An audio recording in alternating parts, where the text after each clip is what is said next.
possible. So just do our kind of our wiggle, wiggle. And you can make this flap pretty big. The other thing you can do if you want to is you can take this triangular flap. If you want some better exposure, we can do a pedicle flap. So essentially you kind of start where that intersection between the two teeth, and you're going to angle. And we want this flap to have a wider base than we do at the top. We don't want to put it on this sort of angle because that's going to have a smaller base. And that's just to preserve as much blood supply to this tissue here.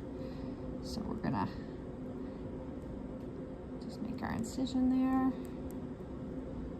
There we go. Make sure that it's going to have to go in a little bit. And there we go.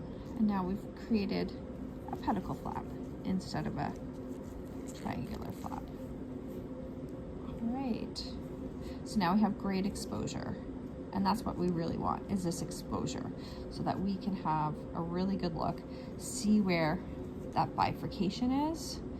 I suspect in this tooth especially, you're going to find that this rostral root is really quite big, and you're going to find most cases it is about 60 to 70% of the tooth, and then this caudal root is a little bit smaller, that 30 to 40%.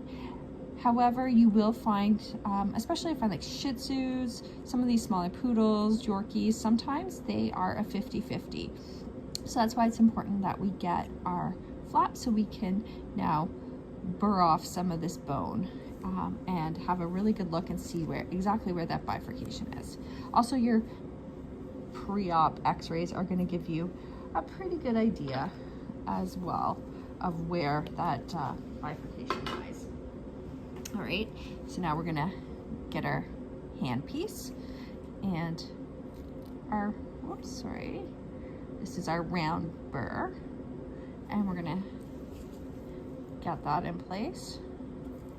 All right, and then what we're going to do is we're going to come and we're going to lightly go along and just really paint off this bone off of the root. Let's see if we can do that. And notice I'm not going very deep. I'm just taking a little bit. I'm going to go up over here. We have this